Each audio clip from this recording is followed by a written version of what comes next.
This is Meltdown Live, presented by MyBookie.ag. Use code NEXTROUND at MyBookie.ag for double your initial deposit. You sign on to make a deposit, they double it with code NEXTROUND at MyBookie.ag. Bet anything, anytime, anywhere. MyBookie.ag. Welcome in. This is the Meltdown. We are here with you on another edition of Meltdown Live on this Tuesday, the 3rd day of June of 2025. And it feels like summer's already here. It's not officially here yet. Summer ends up being here June 21st. But it feels like summer to me. And we're going to party like it's summer because I've brought some friends here to the Culver's studio with me. I am Tim Melton, joined by EG. EG, how are you? Shalom. I'm well. Excellent. We will talk here about last night very soon. We've got Tyler Lionel Johns here in the Culver studio as well, pushing all the right buttons. Tyler, how are you, my friend? I'm good. I'm anxiously awaiting your review on a recent horror movie that came out. Yes. And, hoping we line up. And if not, then the audience can expect some fisticuffs today. Oh, wow. You are threatening me constantly for going to the movies and watching a movie that you highly recommended, and I will be giving you my review here shortly. I do want to start off with all the kind messages that I've received over the past 24 hours, legitimately. I mean, so many of you were in the chat saying nice things. I've gotten so many text messages, so many Facebook messages, and I just want to thank everybody for, the story that was shared yesterday at the end of the show and y'all's kind words, and so I appreciate that very much. It really does feel like when we're not just a show, but we're a community, that we're at our strongest, so I really appreciate everybody and sharing your expressions of love and support, especially to my mom, who's been going through kind of a tough time for sure over the past year and a half or so. And I just want to say thank you guys. So thank you so much. Now, nobody took it easy on me at the poker table last night. I was a main target and thought I was going to be able to overcome that. First 10, 15 hands, played really well.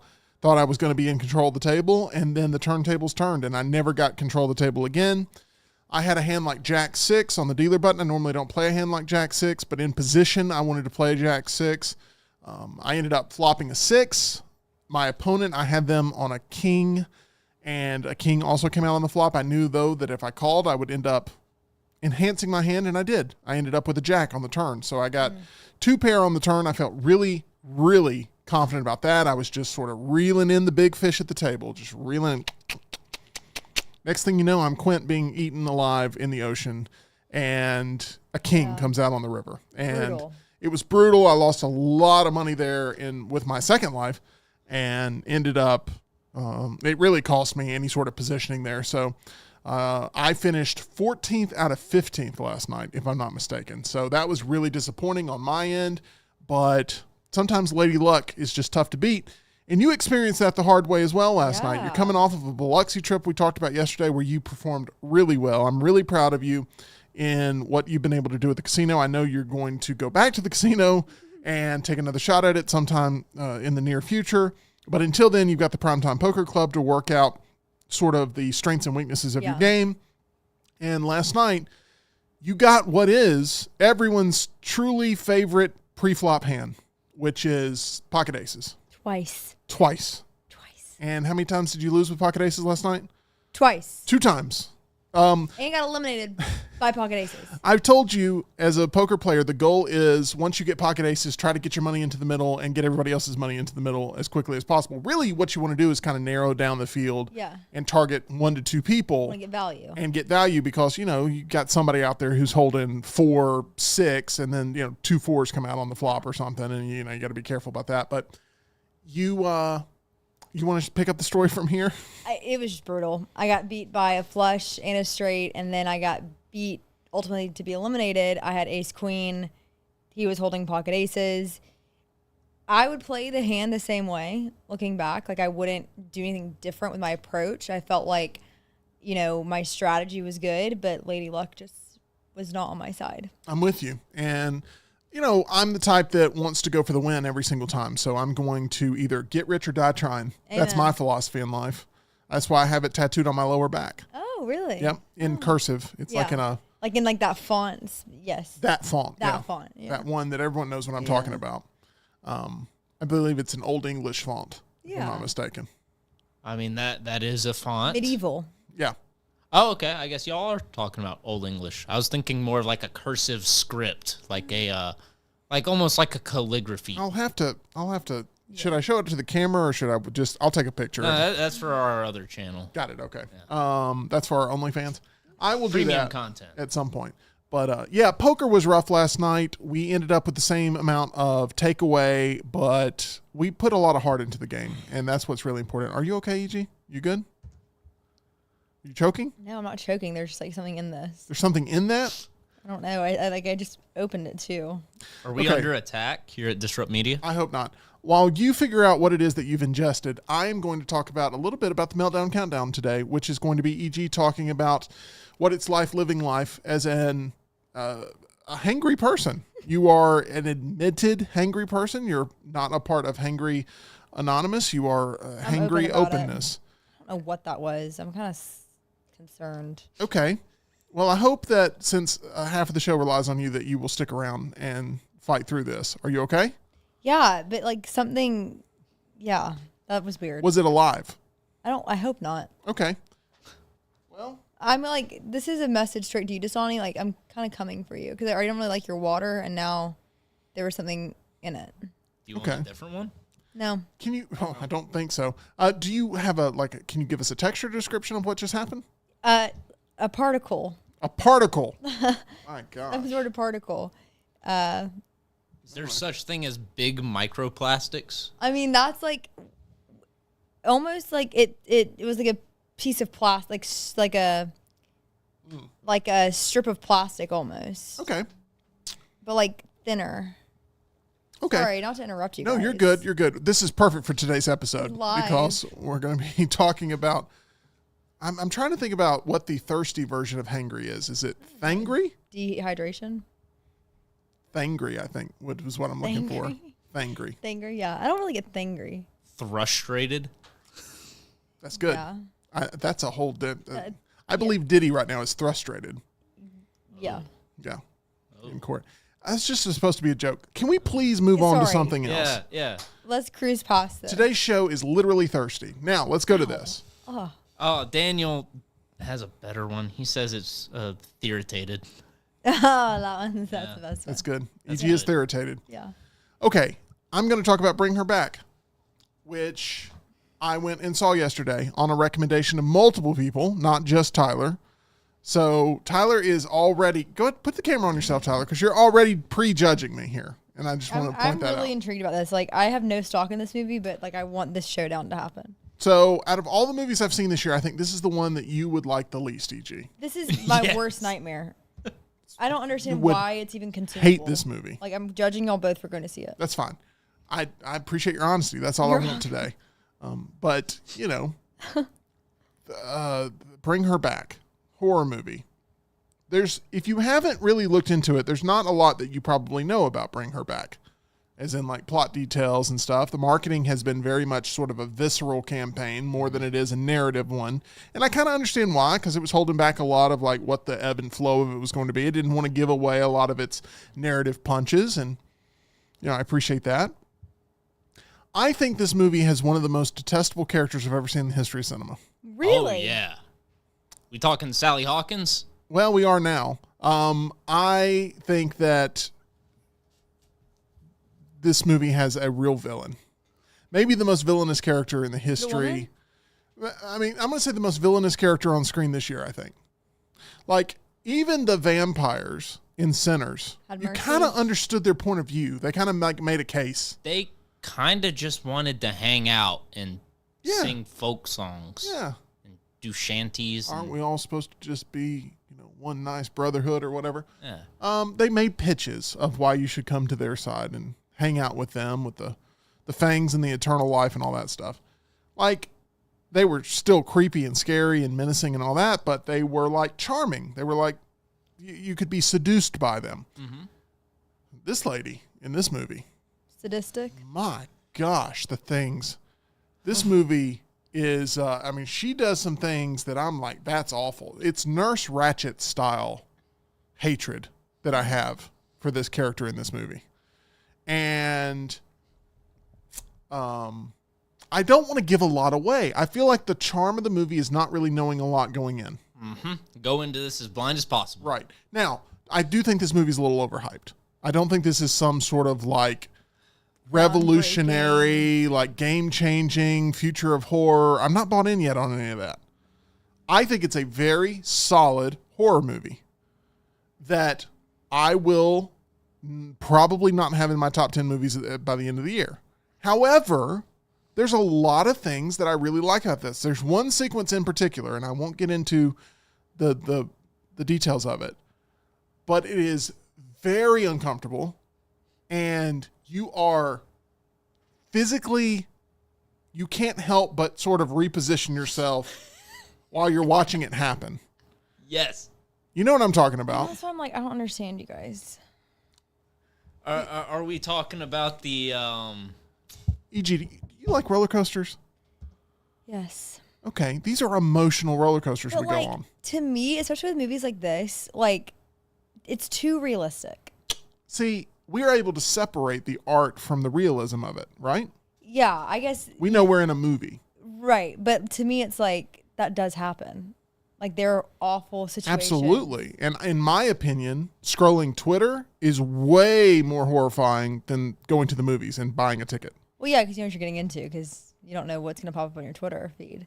But with stuff like this, it's like, I don't know. I can't separate the art from the film. Let me try to put it into perspective for you. A lot of people, especially those that have had very traumatic backgrounds, they tend to gravitate towards this genre because they can go in a controlled environment and feel something deep inside of them that maybe can't come out any other way, while watching on screen characters having to make important life or death decisions, knowing that they physically don't have any stake, but emotionally can get involved with what's going on. Yeah. It's actually quite therapeutic.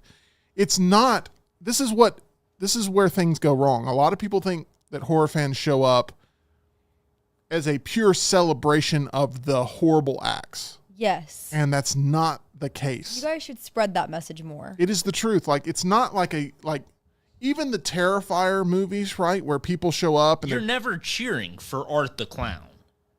Well, okay. You're ruining this is my soapbox. Wait. I think you celebrating Art the Clown would fly in the face of not celebrating acts on screen. Hold on. No, see, once again, I was on a roll here. I was about to make it all connect, and you're like, people don't go in and celebrate. You know, people go in and celebrate Art the Clown. You know for a fact people go in. I'm saying that like Brian Pavlik goes in and cheers on Art the Clown in a way. Oh yeah.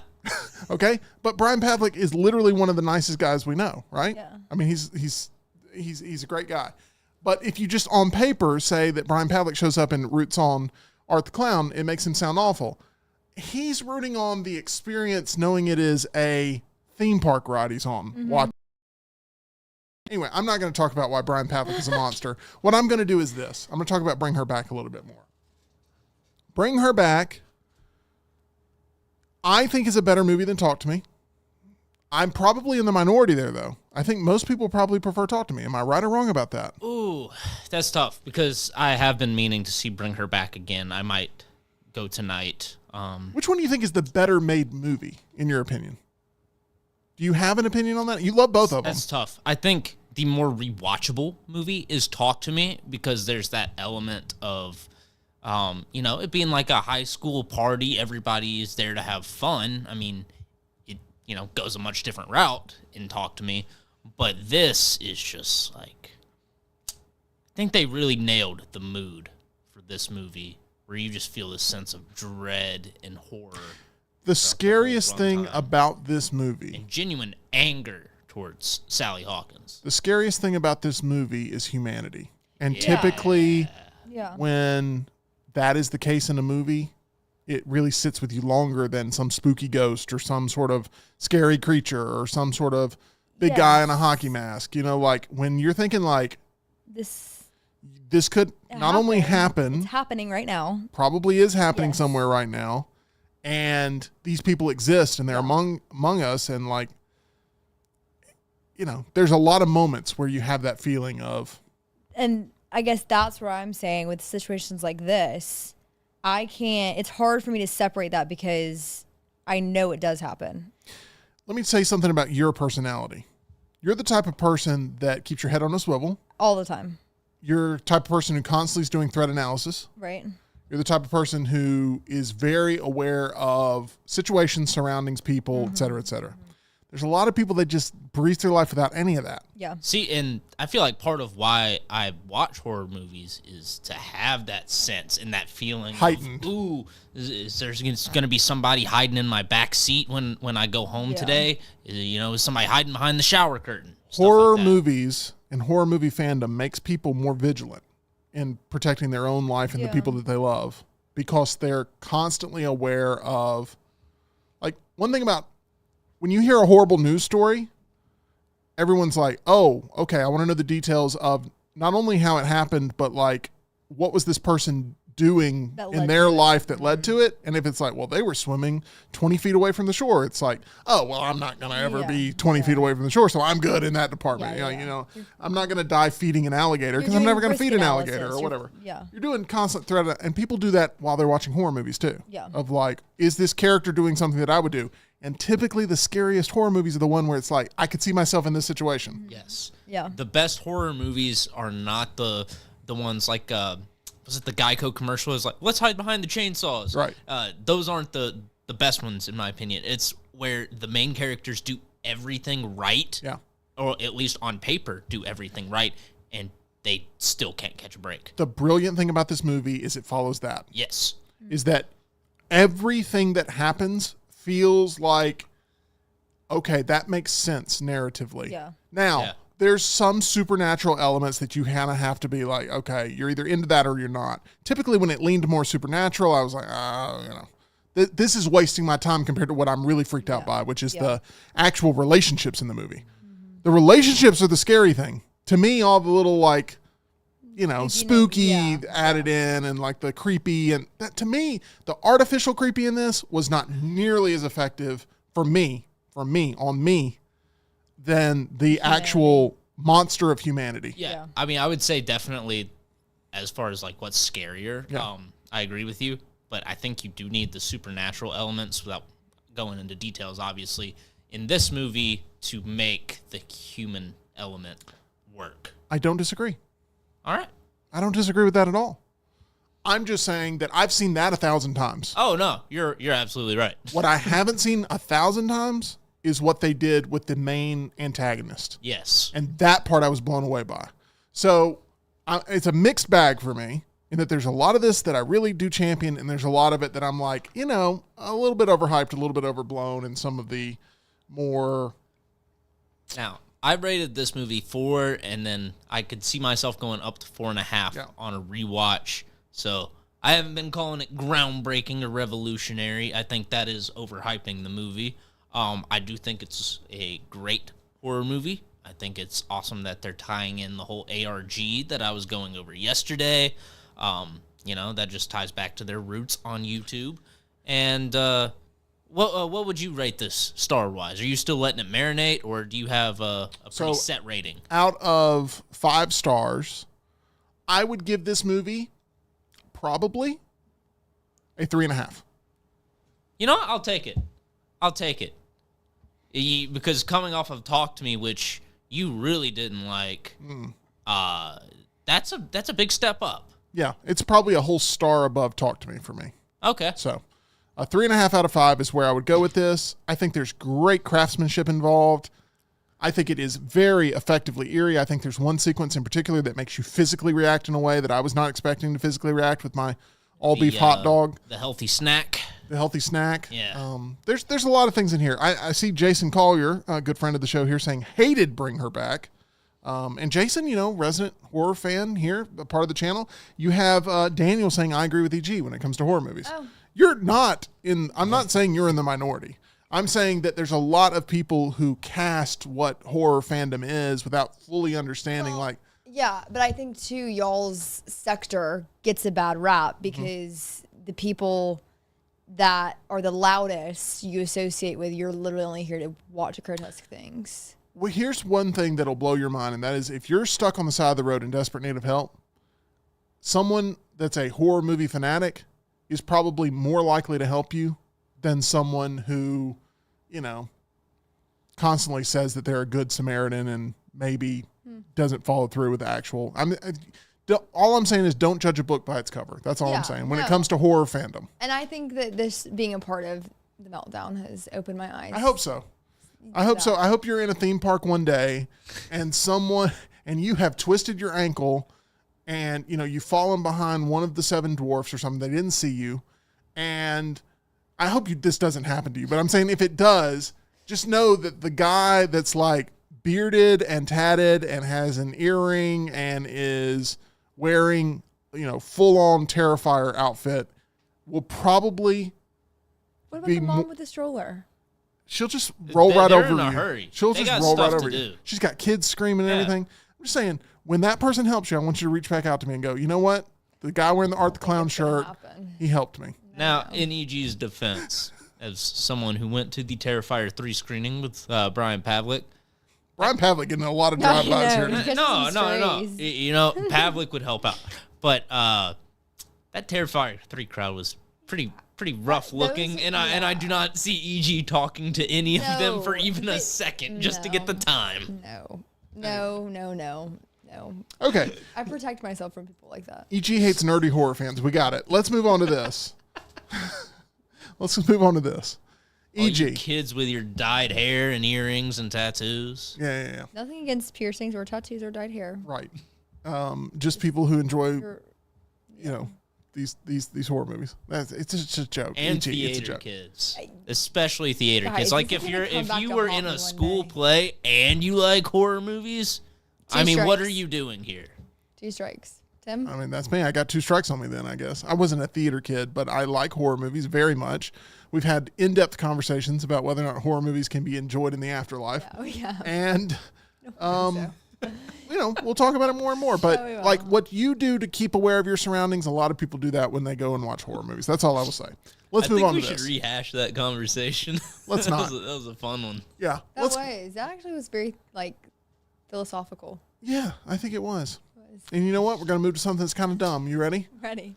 The judge overseeing the Blake Lively versus Justin Baldoni lawsuit has decided that Lively's claims of emotional distress are officially not allowed. They're out. They've been thrown out. Oh, no. I know. The ruling comes after a tense back and forth between the dueling sides. See, Blake Lively's been arguing that she's been put under severe emotional distress. Yeah.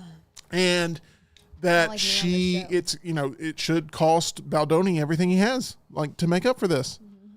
But Baldoni's lawyer said, okay, if that's the case, we're going to file a motion to compel her to turn over her medical records. Yeah. Show us The therapist notes, too. all of it. And Lively said, oh, no, we're not going that route of all of my medical history being out there in display. So they're like, well, then obviously you're going to have to drop this. And that's exactly sort of what's happened here is that. She also, though, has maintained that this can still be used, but with there's some legal term for it. She's still reserving the right to use it, but not fully, which doesn't make any sense. Right. It's a hot mess. The whole thing's been a hot mess. Hot mess. We haven't even talked really about Taylor Swift being called, being subpoenaed. We haven't. She got out of that though, I thought. I haven't heard the update on T it. Swift got subpoenaed? Yeah. Yeah, then I thought she got out of it. I thought she was able to. Her dad, something with her dad was in play where the person that reached back out to Blake Lively and them could have been called to the stand under perjury or something, and it turns out it was her dad that did it, and it was super hardcore. So maybe she did, maybe she didn't, but that was the next phase and all this. And then mysteriously, Taylor Swift now owns all of her masters, and all of that story just poofs away. Taylor Swift is someone you do not want to do battle with in any way. No. But she's also good at keeping her hands relatively clean of having to get what she wants. I feel like she's in a more the violent person nature. that makes the call, and then once that call is placed, you just don't have a career anymore. She has fixers that make sure that everything is taken care of. She's who Blake Lively thought she was. Yeah, so Blake Lively and Taylor Swift were besties at one point. I don't know if that's still the case. I have no idea. I don't think so, because Apparently, Travis unfollowed Ryan Reynolds. Crazy. Whoa. I know. If you're Blake Lively, launching this lawsuit, I think was maybe the dumbest thing in the history of the world to do. Worst career move ever. The movie was a success. It was a smash success. All you got to do is just walk away without having to get the ultimate win of destroying Justin Baldoni. Her pride was hurt, though. And pride cometh before the fall. And look where we're at. Finally, we're back on the same page. We agree fully on something. There you go. Trying the peach. I used to think you were nuts. Got It's some just right because here. you're eating. Yeah. Anyway, let's talk about Taylor Swift a little bit. Spotify streams for Taylor Swift's first 6 albums. They have seen huge jumps. Yep. After Swift bought back the music rights to them, as E.G. alluded to. Speak Now saw the biggest spike. You know why? With a 430% increase. There's a song on there called Better Than Revenge. And this was a song that back in the day, my mom was like, you can't listen to that song. Because there's one line that's like kind of inappropriate, but like not, I mean, compared to, it's like so tame now. The line is, she's better known for the things that she does on the mattress. Okay? She's not a saint and she's not what you think. She's better known for the things that she does on the mattress. In her re-record, she like changed it because of the times. Taylor Swift was like, no, I don't want to be the person that's like calling out another woman, whatever. Awful change. So the dedicated Swifties did not listen to the original version because they were still Scooter Braun. So now everyone has reverted to the original version because it's so much better. Wow. Yeah. There you go. That is some intel there. I know. 430% increase for Just Speak Just one Now. song, Better Than Revenge. It was followed by the album Taylor Swift. Debut, yep. 220% increase. Then Reputation, 160% increase. Then Fearless. Then Red. Then 1989. All of the original 6 Swift albums are likely to show up on the Billboard 200 when the chart is revealed early next week. Think about that. So that means there's going to be like another vinyl release. I'm sure there is this week, like a pre-order to boost those first week. I guess those first week the re-release sales, so they can all climb the charts at the same time. This is the thing, though. There's no more re-releases. She's done. She said she may re-release Debut. yeah, But- May. No. But she's not. She did not re-record Reputation. She stopped. But re-releases and re-records are two different things. Re-releases are just releasing things that are already recorded in order to print more money because you're going to put out a special edition. Like I'm special saying, edition one. Yeah, Well, and that's what she's doing with the new labels. All these will be re-released with the new label. Exactly. And that's where. That's why Tyler. She's got a new label. Yeah, that was the whole point. She bought them back from her old label, so they're all gonna be pressed with different ones. Yeah, I thought that's what the Taylor version thing. Yeah. Look. But her old stuff is now like those 6 albums that she didn't own. They were still. If you can get a record store day exclusive and hold on to it for a year, the price of that jumps up. Okay. Okay. We'll hang with it.